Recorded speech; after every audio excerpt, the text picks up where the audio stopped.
Hello everyone, स्वागत है आप सभी का जनरल क्लासेस में। सभी प्यारे विद्यार्थियों को नमस्कार। राजस्थान सीईटी 2022 ग्रेजुएशन लेवल और 12th लेवल की अगर हम बात करें तो आप सभी को पता है जनवरी में ग्रेजुएशन लेवल की एग्जाम होने वाली है और फरवरी में 12th लेवल की एग्जाम होने वाली है। ये ऐसी एग्जाम है जिनमें आपको पास करना बहुत जरूरी है, क्योंकि अगर आप इनको पास नहीं करेंगे, क्लियर नहीं करेंगे, तो आने वाली जो भर्तियां हैं उनसे आप लोग बाहर हो जाएंगे। तो राजस्थान कर्मचारी चयन बोर्ड के जितने भी पेपर हो रहे हैं, इसके अंतर्गत जितने भी पेपर हो रहे हैं अभी फिलहाल, अगर आप देखें यहाँ पर वनपाल का पेपर हुआ, इसके बाद में वन रक्षक के पेपर हो रहे हैं और भी काफी सारे यहाँ पर पेपर कर्मचारी चयन बोर्ड के द्वारा लिए जा रहे हैं। तो इन पेपर का पैटर्न क्या है, किस पैटर्न पर सवाल बन रहे हैं, किस आधार पर सवाल बनाए जा रहे हैं, करंट अफेयर के कितने सवाल आ रहे हैं, आर्ट एंड कल्चर के कितने सवाल आ रहे हैं, ज्योग्राफी के, हिस्ट्री के, मैथ्स के, साइंस के, तो कहां से कितने सवाल बन रहे हैं, किस लेवल के सवाल बन रहे हैं, सारी बातें मैं आपको बताने वाला हूं। तो यहां पर सीईटी ग्रेजुएशन लेवल और 12th लेवल में कितना कंपटीशन है, क्या होगा, कितने आपको जो है यहां पर अटेम्प्ट करने होंगे, क्या आपका टारगेट होना चाहिए, क्या अप्रोच होनी चाहिए, सारी बातें मैं करने वाला हूं। तो सीईटी की प्रिपरेशन कर रहे और राजस्थान के वो सभी युवा साथी जो आने वाली एग्जाम की प्रिपरेशन कर रहे हैं, Rajasthan police constable, LDC, junior accountant, इन सभी भर्तियों की तैयारी कर रहे हैं, तो एंड तक आपको वीडियो को देखना है। तो सबसे पहले मैं आपको बताने वाला हूं कि हम लोग प्रिपरेशन कर रहे हैं। सिलेबस, एग्जाम पैटर्न हमारे पास में है, ग्रेजुएशन लेवल का भी और 12th लेवल का भी। आप सभी को पता है 150 क्वेश्चन आएंगे, 300 मार्क्स का पेपर होगा, 3 घंटे का पेपर होगा और नेगेटिव मार्किंग नहीं होगी। जिसमें सिलेबस की अगर हम बात करें तो सभी टॉपिक, सभी सब्जेक्ट से क्वेश्चन आने वाले हैं। अगर हम बात करें एक ऐसा टॉपिक जो 12th वाले विद्यार्थी जो भी 12th पास होके आए हैं, या ऐसे विद्यार्थी जो भी हाल ही में ग्रेजुएट हुए हैं, जिन्होंने यहां पर सीईटी का फॉर्म लगाया है और पहली बार कंपटीशन में आ रहे हैं, उनके लिए विशेष तौर पर यह वीडियो है। तो मैं आपको बता देता हूं कि आपको राजस्थान जीके के अंदर जो है यहां पर पहली बात तो सिलेबस को कंप्लीट पढ़ना है। एक बार तो आपको सिलेबस पूरा पढ़ना ही होगा अच्छे से, जो भी आपका पूरा सिलेबस है। तो अगर आपके पास समय है, आप उसका पूरा सिलेबस पढ़ लेते हैं जो राजस्थान जीके का है। अब राजस्थान जीके में भी आपका राजस्थान का पूरा ज्योग्राफी है, आर्ट एंड कल्चर है, हिस्ट्री है, इसके अलावा इकोनॉमी है, राजस्थान का पॉलिटी है, ये सभी टॉपिक्स हैं। तो यहां पर पहली बात तो आपको सिलेबस पूरा करना है। दूसरी बात, जो यहां पर क्वेश्चंस आते हैं, जो पैटर्न रहा है कर्मचारी चयन बोर्ड का, राजस्थान कर्मचारी चयन बोर्ड का, वो ये पैटर्न है कि इसमें लगभग 30-40 सवाल हमेशा जो है रिपीट होते हैं, यानी प्रीवियस ईयर क्वेश्चंस के आते हैं। तो ऐसी एग्जाम जो राजस्थान कर्मचारी चयन बोर्ड ने ली है, तो लगभग 20-30 सवाल तो पूछे ही जाते हैं। बिल्कुल ये रिपीट क्वेश्चन होते हैं, चाहे आप कोई सा भी पेपर उठा लो, चाहे वनपाल का उठा लो, वन रक्षक का उठा लो, आप देख लो, मतलब 20 से 30 सवाल तो रिपीट होंगे, चाहे आपके आर्ट एंड कल्चर के हों, ज्योग्राफी के हों। आप जो प्रीवियस ईयर क्वेश्चंस हैं, जो पटवार में आ रखे हैं या इसके अलावा आपके वीडियो में आ रखे हैं, आरएस में आ रखे हैं, टीचर भर्ती में आ रखे हैं, उनके जो प्रीवियस ईयर क्वेश्चंस हैं वो आप लोग जरूर देखें। उससे आपको आइडिया भी लगेगा कि कौन सा क्वेश्चन कहां से बन रहा है, किस टाइप का सवाल बन रहा है। जैसे आर्ट एंड कल्चर की बात करें, किले से कौन सा सवाल बन रहा है, मंदिर से कौन सा सवाल बन रहा है, इसके अलावा यहां पर जो आपके आभूषण होते हैं, नृत्य होते हैं, कवि होते हैं, लोक देवता होते हैं, लोक देवियां होती हैं, तो वहां पर कौन सा सवाल कहां से बन रहा है, ये अप्रोच आपको पता लगेगी। और इसके अलावा जो है यहां पर आपको एक आइडिया लग जाएगा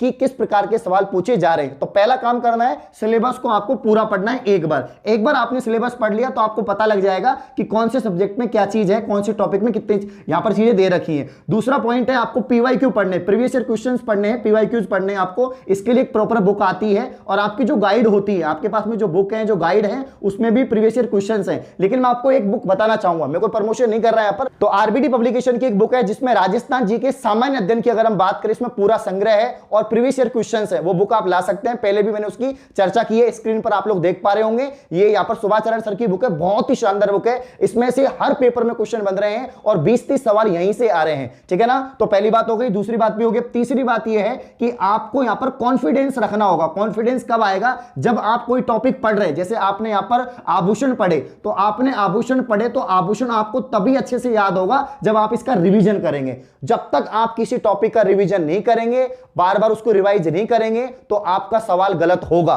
क्योंकि आपको ऑप्शन ही ऐसे मिलते हैं, 4 ऑप्शन ही आपको ऐसे मिलेंगे, आप कंफ्यूज हो जाएंगे और वहां पर आप गलत करके आ जाएंगे। वैसे नेगेटिव मार्किंग तो नहीं है, लेकिन अगर आपने गलत कर दिया तो वो फिर गलती है, उसका नंबर आपको नहीं मिलेगा। तो कुल मिला के बाद जो टॉपिक आप पढ़ रहे हैं, चाहे 2-3 टॉपिक कम पढ़ जाओ, चाहे एक सब्जेक्ट में से 2-3 टॉपिक आप कम पढ़ लो, लेकिन जो भी पढ़ो उस पर विश्वास होना चाहिए कि अच्छे से उसका आप लोग आंसर करके आए, कॉन्फिडेंस से आंसर करके आए। और ये कॉन्फिडेंस तब आएगा जब आप रिवीजन करेंगे, ठीक है ना। तो सेलेक्टिव पढ़ना है, पीवाईक्यूज पे ध्यान देना है, रिवीजन करना है, ये काम आपको करना है। ये मैंने राजस्थान जीके की बात की है, राजस्थान जीके का पढ़ने का तरीका यही है। अब हम बात करते हैं यहां पर मैथ्स की और साइंस की। साइंस की अगर हम बात करें दोस्तों, साइंस में जो राजस्थान कर्मचारी चयन बोर्ड जो सवाल बनाता है ना, वो बिल्कुल बेसिक से बनाता है। सवाल बेसिक से बनाता है, लेकिन सवाल बहुत टफ होता है। अब वो टफ क्यों लगता है? क्योंकि सवाल बिल्कुल बेसिक से उठाए जाते हैं। और हम क्या करते हैं, क्योंकि ज्यादातर विद्यार्थी आर्ट्स से भी होते हैं, कॉमर्स से भी होते हैं, ऐसा तो है नहीं कि सभी विद्यार्थी साइंस से हैं, और साइंस से है भी, तो हम उस प्रकार के सवाल नहीं पढ़ते जो कंपटीशन में आते हैं। अगर आपने 12th करके आए, आप बीएससी करके आए, लेकिन हम ऐसे पढ़ते कि भाई पास हो जाए, 12वीं में अच्छी परसेंटेज बन जाए, ग्रेजुएशन में हम लोग पास हो जाए, सिर्फ पास होने के लिए पढ़ते हैं। तो हम कंपटीशन लेवल का नहीं पढ़ते हैं, उस अप्रोच से नहीं पढ़ते हैं। तो मैं आपको बताना चाहता हूं कि साइंस में जो है, जो भी टॉपिक है, चाहे वो विद्युत धारा हो, चाहे वो पदार्थ हो, चाहे वो परमाणु हो, चाहे वो आपका जो है एक तरह से इलेक्ट्रिसिटी हो, कोई भी टॉपिक हो, उसको बेसिक से पढ़ना है। कि जैसे कि मात्रक से सवाल बहुत आते हैं। मात्रक क्या होता है, जैसे कि मैं पूछूं आपका संवेग का मात्रक क्या है, वो सवाल आपसे पूछा जाए, ठीक है ना। मात्रक से सवाल आते हैं, यूनिट से सवाल आते हैं। इसके अलावा जो मेजरमेंट यूनिट होती है, जैसे कि मैंने आपसे पूछा सिस्मोग्राफ किसको मेजर करता है, ऐसे सवाल आते हैं। तो ये आपको याद रखने पड़ेंगे। साइंस में कंसेप्ट बेस और इसके अलावा बेसिक से सवाल बनेंगे। तो अगर आपने साइंस को एनसीईआरटी से पढ़ा है, माध्यमिक शिक्षा बोर्ड की बुक से पढ़ा है, तो ये आप आंसर कर पाएंगे। ठीक है, साइंस की बात हो गई। मैथ की अगर हम बात करें, तो मैथ में जो राजस्थान कर्मचारी चयन बोर्ड का जो पैटर्न है, वो एडवांस के सवाल ज्यादा आते हैं। जी हां, एडवांस यानी आपके ज्योमेट्री के सवाल भी आएंगे, अलजेब्रा के सवाल भी आएंगे, ट्रिग्नोमेट्री के सवाल भी आएंगे, और इसके अलावा हाइट एंड डिस्टेंस के सवाल भी आएंगे। तो अर्थमेटिक तो आपको पढ़नी है, और अर्थमेटिक हम लोग पढ़ लेते हैं, लेकिन आपको एडवांस भी अच्छे से करनी है, क्योंकि बहुत सारे विद्यार्थी हैं जिनका एडवांस कमजोर होता है। तो हम परसेंटेज कर लेते हैं, एवरेज कर लेते हैं, टाइम एंड वर्क कर लेते हैं, टाइम एंड डिस्टेंस कर लेते हैं, प्रॉफिट लॉस कर लेते हैं, एसआईसीआई भी पढ़ लेते हैं, लेकिन हम अलजेब्रा, ज्योमेट्री, ट्रिग्नोमेट्री ये नहीं पढ़ पाते। तो इनको भी आपको पढ़ना है, इनसे भी सवाल बनते हैं। तो अब हम बात करते हैं यहां पर आपके हिंदी और इंग्लिश। हिंदी इंग्लिश भी अहम भूमिका निभाते हैं, क्योंकि हिंदी इंग्लिश से हम हमेशा अटैच रहे हैं। चाहे 10th क्लास हो, 11th हो, 12th हो, ग्रेजुएशन हो, हमने हिंदी इंग्लिश पढ़ा है, और हमें पता है, बेसिक पता है, संधि क्या होते हैं, समास क्या होते हैं,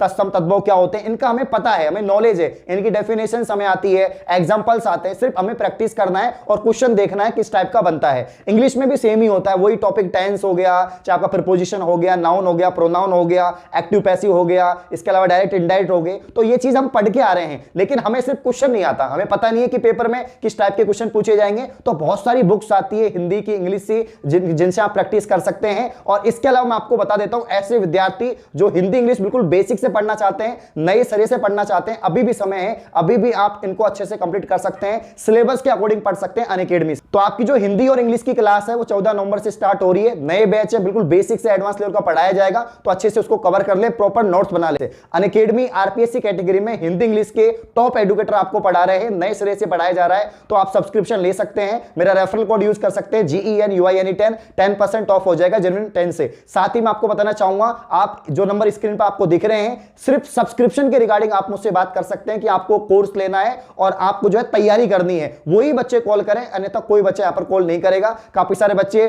कॉल कर देते हैं अन्य किसी बात के लिए, तो बहुत ज्यादा यहां पर डिस्टर्बेंस हो जाता है, मैं आपकी क्लास भी नहीं ले पा रहा हूं। उसका रीजन यही है कि मुझे टाइम नहीं मिल पाता। तो प्लीज आप लोग सब्सक्रिप्शन के लिए कॉल करें। एक बार आपको हिंदी इंग्लिश के नोट्स बना लेने हैं, जिससे कि बार बार आपको रिवाइज करना है तो नोट्स से करें, और बार बार आपको लिखने की आवश्यकता नहीं पड़ेगी। तो सारी सब्जेक्ट के बारे में मैंने आपको बता दिया है। रही कंप्यूटर और करंट अफेयर, करंट अफेयर का पार्ट बहुत ज्यादा हो जाता है। आप जितने भी पेपर देख रहे हैं, 10 से 12 सवाल, यहां तक कि 15 सवाल भी करंट अफेयर के आ रहे हैं, जिसमें नेशनल करंट अफेयर के सवाल भी हैं, और इसके अलावा राजस्थान करंट अफेयर के सवाल भी पूछे गए। आपके सिलेबस के अकॉर्डिंग मैं आपको बताऊं तो आपकी जो है इंटरनेशनल करंट अफेयर भी आएगी, नेशनल भी आएगी, और इसके अलावा राजस्थान की करंट अफेयर भी आएगी। तो मैं आपको बता देता हूं, 10 से 15 सवाल आपके भी आने वाले हैं। इसलिए अभी से एक बुकलेट ले आइए, मूमल की या क्रोनोलॉजी की बुकलेट लानी है। क्लास में टाइम वेस्ट मत करो, जो 1-1, 2-2 घंटे क्लास होती है ना, उसमें आपको टाइम वेस्ट नहीं करना है। वो आखिरी समय में आप लोग जो मैराथन क्लास लगती है वो ले लो, वो बेस्ट रहती है, उसमें सवाल बन जाते हैं। लेकिन आपको बुकलेट लानी है, मार्केट में मिल जाएगी, वार्षिकांक भी आती है और 6 माह की भी आती है। तो मूमल क्रोनोलॉजी में से एक बुक आप लोग ला सकते हैं और उसी को पढ़िए, उसी में सवाल बनेंगे। तो ज्यादा समय नहीं है, आपको पता है 2-3 महीने बचे हुए हैं। ग्रेजुएशन लेवल का तो पेपर जनवरी में हो जाएगा, बाकी 12th लेवल का फरवरी में हो जाएगा। तो जो भी सारी बातें मैंने आपको बताई हैं, कंप्लीट इनको एनालिसिस करना, इसी अप्रोच से आपको पढ़ना है, इसी तरीके से आपको पढ़ना है, तभी सफलता मिलेगी। तो अच्छा स्कोर करें, जिससे कि आने वाली भर्तियों में आपको सम्मिलित किया जाए। ऑल दी बेस्ट, धन्यवाद।